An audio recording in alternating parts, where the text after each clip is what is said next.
Cool. Welcome back, everybody, to the Little Less Fear podcast. Today, I'd like to introduce Bob DePasquale. He's a purpose driven impact maker. Did I say your name correctly? You got it, man. You nailed it. Okay, Awesome. great. He believes that everyone has the ability to make a positive impact in our world. When Bob was only 18, he moved to New York for college, and while in football training camp and in just 5 days before September 11, 2001, he was diagnosed with cancer. In a very short period of time, his young, healthy life was turned upside down. He was forced to shift his focus to treating an extremely aggressive form of a terrible disease and coping with the effect of the most recent terrorist attacks. Miraculously, he was physically healed in just 4 months, but mentally, it took years. It wasn't until Bob identified his purpose that he realized the value of his battle with cancer. Welcome so much for sharing thank you for sharing your courageous journey here on a Little Less Fear podcast. And welcome to the show. Oh, thanks for having me. I'm so excited. Great introduction. I know it's a little crazy story to drop on everyone right away, but powerful force in my life. Just really glad to be here, Lino. Thank you. So tell us where you're at. I see a personal finance image behind you, and I'm assuming that everything that you've gone through has taken you towards the journey that you're on now and where that image is now reflecting. Yes, absolutely. So if you're watching on the video here, you see my screen back here. That's a book that I published in December. I'm working on the audiobook right now, and my journey has been a little crazy. You're probably thinking, well, how does cancer and what 9/11 and all the things that are part of your story have to do with personal finance? Well, the way it all ties together is that I believe we all have certain gifts and talents and skills that we can all use to make the world a better place. And that's why you talked about in the intro of me being an impact maker. Well, I worked in the financial field for the past 13 years, and my business partner and I left our company about a year ago to start our own, which has been a great, amazing journey, challenges, ups and downs. We can talk about that too. But I just felt that I had some things that I had to get out there that I had learned over the years about technology and finance. And that's what the book's all about. And I really was hoping that I could reach a larger group of people than I could actually serve in my business by writing a book. So I want to get some thoughts out there. But what I realized, interestingly enough, it's not really about what I knew. It's about what I was more curious about. The best advice that I got before writing the book was it's not about what you know, it's about what you want to know. So the amount of research that I put in for this book, even though I worked in the financial field for well over a decade, was a lot of work, and I'm proud of that. And so I was really hoping that that knowledge that I had, plus all the research, I interviewed almost 50 people, and there's a bunch of quotes in the book, some good thoughts about how to use technology for positive in our life. So I was hoping that will make the world in a better place. We'll make the world a better place somehow. So appreciate you asking about it. And that's just part of my journey, just a small portion. I like what you said right now, where it's not about what you know, it's about what you want to know. What did you want to know? I want to know specifically why people felt so stressed about their money and the technology that we live with today. And I spent many years working with families, thousands, literally, no exaggeration here, thousands of families I spoke with and counseled about their financial matters. And a lot of them would come to us during stressful times. It very rarely was it, hey, things are going great, Bob. Come help me out. Right. Let's have a conversation. There were times, and I noticed that it usually was not a one-time event or something that happened overnight. Sure, there were times where people, God forbid, people died or someone got married or had a baby, and there was a pretty short-term event that needed to be that it would affect someone's financial position. But most of the time, it was things over time that just stacked up and created the stress in their life. And I learned so much about the psychology behind money, the monetary system that we live in, and the way that the relationship that we have with our finances. And it was so important that I understood that, because in my work, I did everything that I can to fix people's situations on the financial side. But what I couldn't do is fix their emotional pain and Right. trauma that they had related to their money. So I learned over time that it wasn't isolated incidents. But what I didn't know was exactly why and how that all worked, and what exactly was the psychology behind people's stress, and what was the technical aspects behind the technology that affects us these days. I mean, think about it. I mean, on the back of my book, there's a statistic. There's over 2,100 times a day, people on average swipe, touch, click, get notifications on the Wow. phone. That's a That's lot. intense. Yeah. Yeah, we are overstimulated, well overstimulated, in my opinion. So I did the research on that, and you asked the question, what did I have to learn, or what was the research about? Why was that so important? It's because I really didn't know, and I needed to understand that. And now that uh, I didn't even know what I didn't know, if you know what I mean. So as I was writing Right. the book, it kind of morphed, it morphed into more than just here's 17 chapters, each on a different financial topic and how to do it right. It's way, way more than that. And I'm glad, because I don't think that really would have served people as well. There's plenty of books out there on how to invest, how to save, Right. how to budget. And that's all in here. If you're looking for a new way and some stories around that, absolutely, this is the book for you. But it's more than just the technical parts of personal finance. It's the psychology behind it and how you can use the tools that we have in today's world to help you make wiser decisions. And honestly, just live a healthier, less stressed life. Right. What can you tell us? Thank you for that. What can you tell us as far as the psychology behind it? Some of the things, I'm sure there's so much behind it, but what are some of the most important things that stand out for you or stood out for you? Yeah, sure. It's the number one thing. And, as a financial planner, advisor, any number of different titles that I've had over the years in my roles, and now working with families who are generous, who, want to give away their dollars, who want to manage them well and give them away. It doesn't matter any of those scenarios. The number one thing that I found is that the joy and fulfillment that we get from things and situations is way higher, or more intense than the joy we get from possessions, and exponentially higher than we get from just money itself. I see money as a tool, and I learned in my work, but also kind of doubled down on it in the book, that people are not looking, whether they realize it or not, they're not looking to just have $1 million or have $100 million. They're looking for something beyond that. It's a tool for something in their life. And the relationship that you have with that tool is so important. And here's one tip that I can give you that it kind of blew me away, but I realized it when I was going through some of this stuff. And there's a story in the book about this that I didn't even realize what it meant until I started doing the research for the book. A lot of people will give you the basic tip or strategy to spend less than you make. Makes sense for most people, right? Sure. If you make $1,000, you can't spend $1,100 because you don't have that $100. And a lot of people will also tell you you shouldn't spend the whole 1,000. You should spend maybe 800 and then save 200 if you can. Simple concepts. But what I realize is that there's so much advice or intention around saving and not spending our money and investing and putting it away, that we see it as something that's so we have such a desire for pleasure from items out there. And I talk about all the stimulation that we get in the world these days, those over 2,100 times that we interact with our mobile device a day, or some kind of device. What I found is that we actually should spend money. And here's what I mean by that. Instead of thinking, I got to save every last penny that I earn, and then feeling like the need to purchase things because you see an ad on Instagram or a social media channel, and you're like, oh man, I got to spend something. I got to do something to make myself happy. I had a long week at work, or a stressful time in the family. What I found is that you should actually identify maybe one or two things that are within reason, but that really actually bring you joy more than other things that are really healthy for you. Identify those one or two things and put them in your budget. And I'm telling you, I'm giving you permission right now, buy them all the time. I mean, some people say, I got to stop going to Starbucks because it's killing me every week.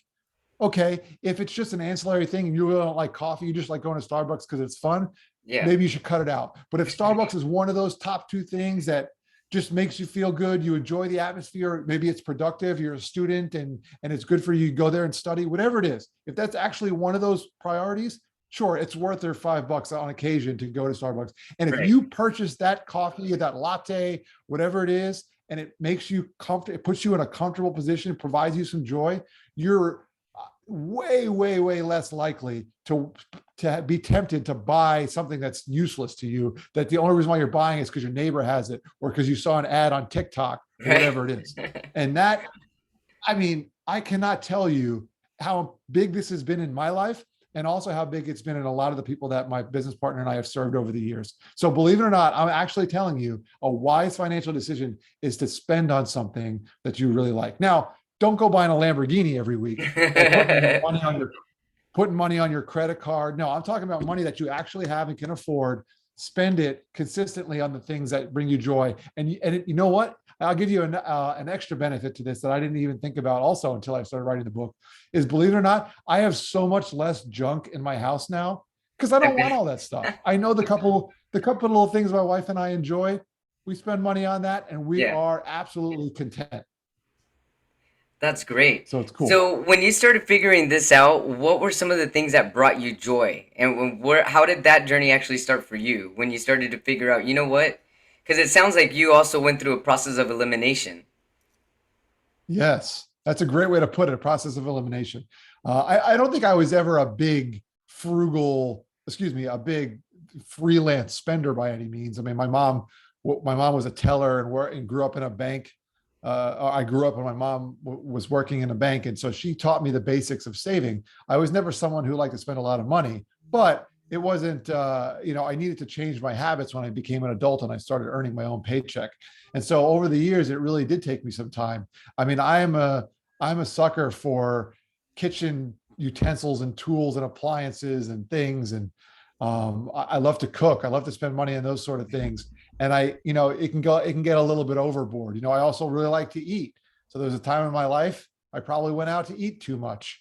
I also had a little bit of thing for video games for a while there. And I thought I had all this expendable income. Well, I can just use it.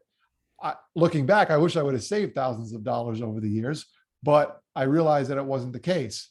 And so I probably need to make wiser decisions. So I've been able to isolate in my life the couple few things that I like to spend money on. So I love to spend time with my wife. So occasionally we like to travel. So I know that I don't feel guilty. I don't feel bad about taking a flight somewhere or going to visit someone.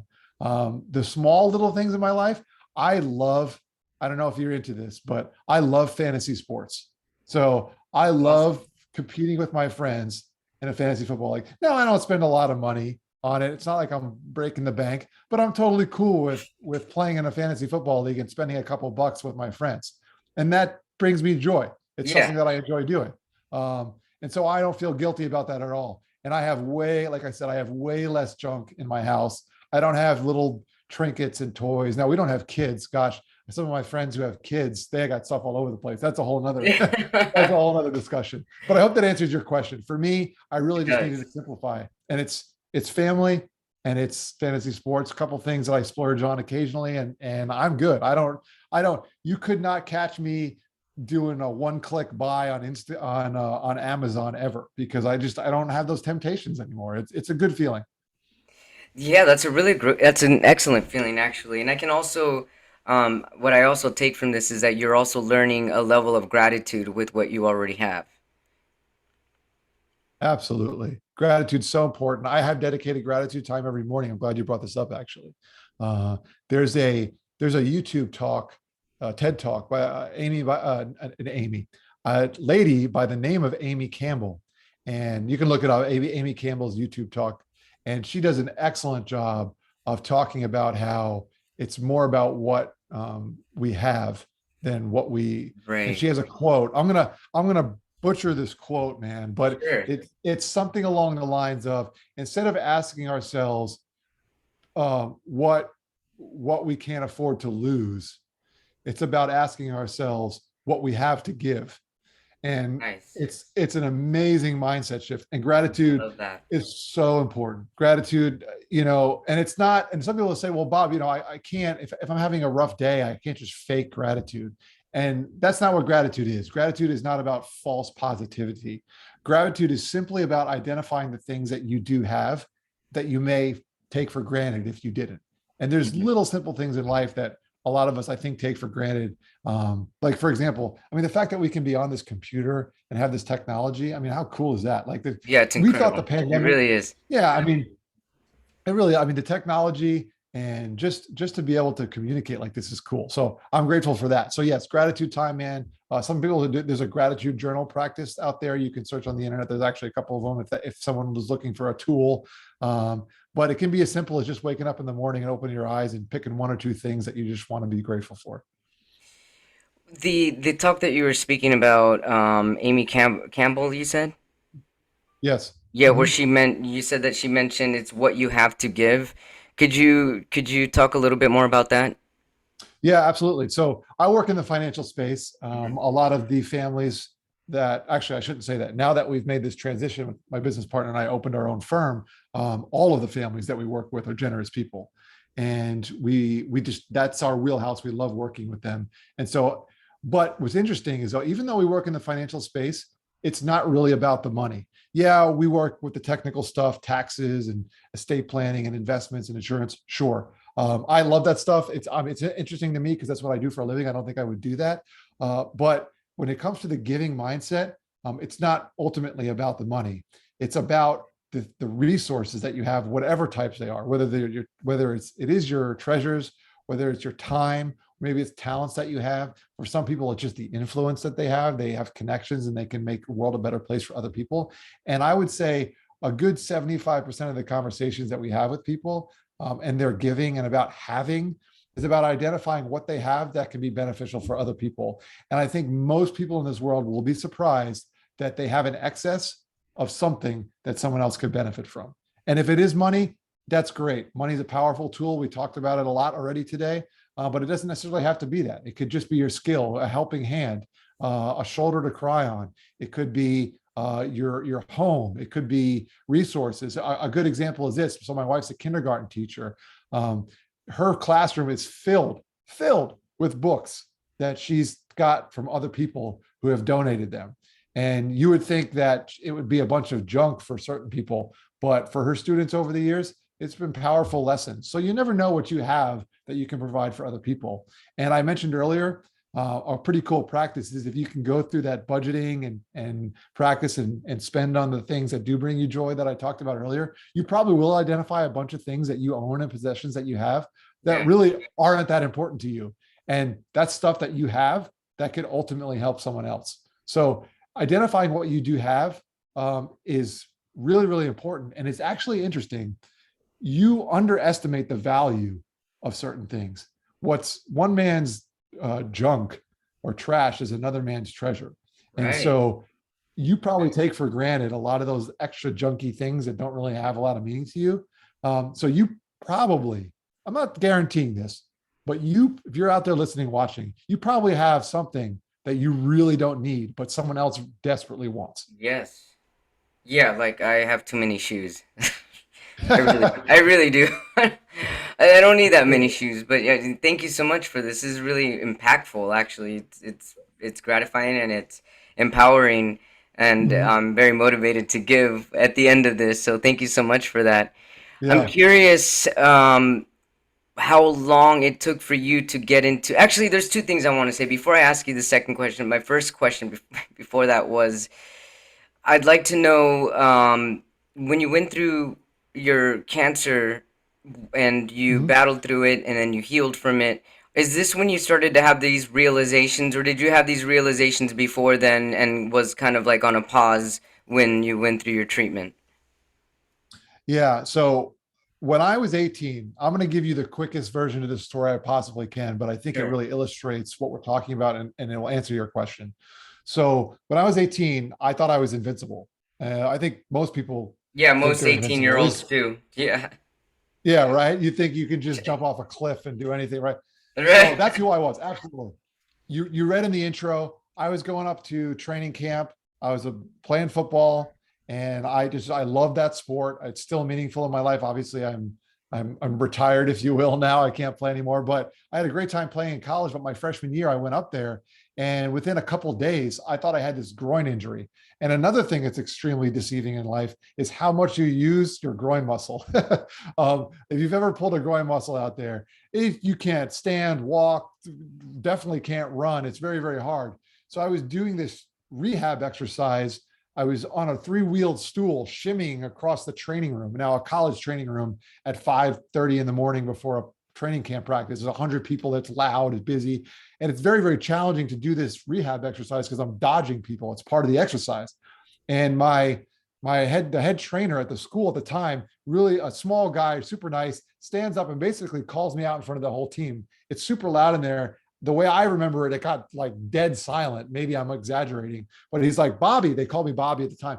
Bobby, you got to get back onto the field. Like you can't, like he's basically calling me a wimp.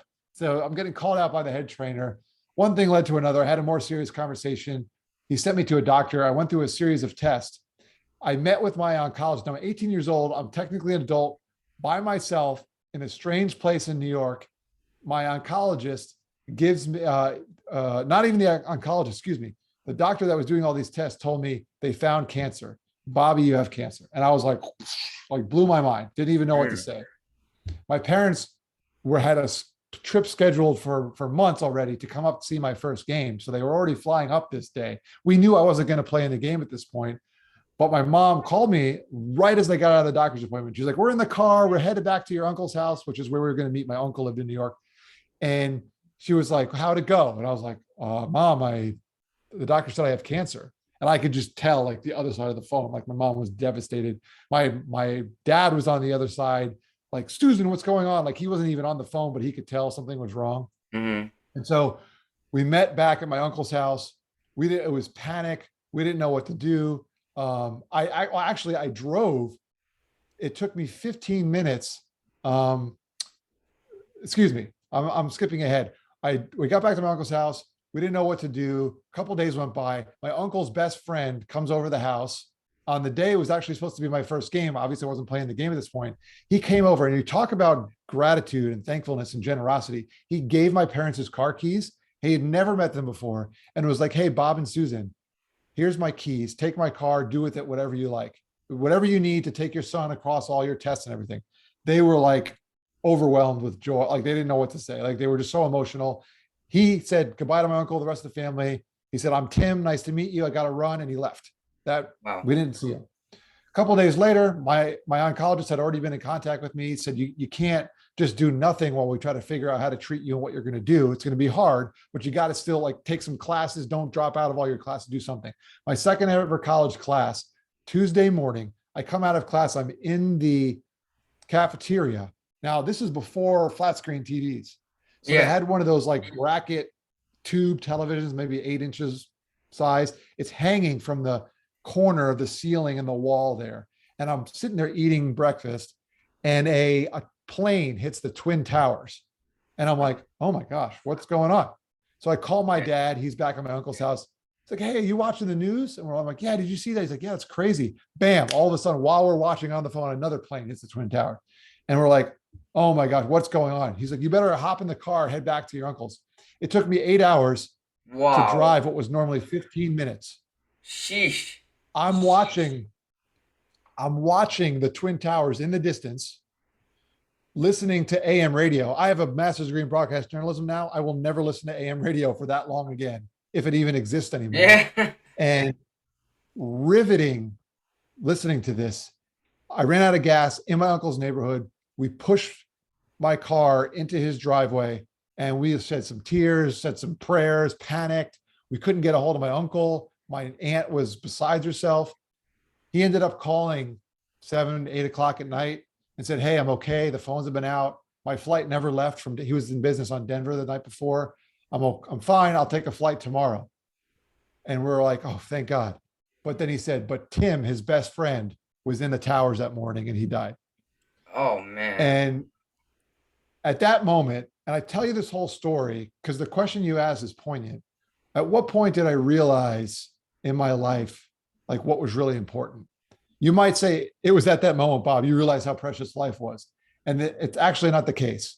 We were devastated. Obviously, my uncle and my aunt felt terrible that Tim was gone and had to tell his wife. And it was a horrible situation. It took 4 to 5 months to finish my treatments. I went through chemotherapy. It was very challenging. I have all kinds of other stories, some of them comical about this, but in the instance of time, it took months to recover physically and kind of get through the mental aspect. but I dove right back into college and sports and life as soon as I was treated. It was an extremely aggressive form of cancer, but it was highly treatable, thank God. And I almost died, but once they found it, my doctor was super confident that I would have been fine. And I went through life for the next couple of years at the same mindset, like I beat cancer, I'm invincible. I did everything the doctor told me. I drank 132 ounces of water a day. I got 8.5 hours of sleep. I went to bed before 9 o'clock. I got up at a certain hour. I never ate any sugar. I ate the exact amount of I mean, I did everything the doctor told me to do. And my mindset was that I was the perfect cancer patient ever. When in reality, it took years for me to work through those emotions and actually kind of let it out, if you will. And I realized there were numerous other forces going on there that actually helped me get through this. One of them, the one that I could actually identify, was Tim. His generosity, like I never met the guy before, and he was willing to basically give my parents, I mean, I'm sure they would have given it back, but there was no parameters like, hey, I need this in a week. It was, here, take my car for as long as you need it. And so it took about a couple of years for me to realize that life is not something that we're designed to do alone. You know, humanity is designed to be together in community and help each other. And Tim worked for Cantor Fitzgerald. Every single one who was in the office that morning died in the firm. He was an expert in financial markets, investment banking, interest rates. Like that's what he lived. He probably worked 60-hour weeks doing that for 20, 30 years.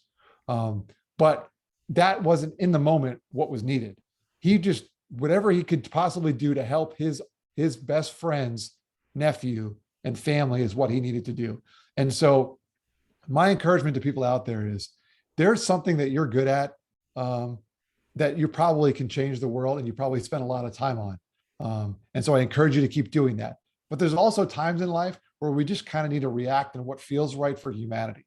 And it took me time to realize that. So I hope I've spent about half my life before that moment and about half of my life, before my illness, and about half after now. I'm at that age where I hope that the past 20 years or so have really been me pouring in as much as I can to other people, while not forgetting about my own health, because obviously I have a medical history. I still get checked all the time, but it's really about putting that mindset, or giving yourself the mindset that we actually have tremendous power to change someone's world. And one of the best quotes I ever heard was, we may never change the world, but we might change the world for one person. Wow, this is incredible.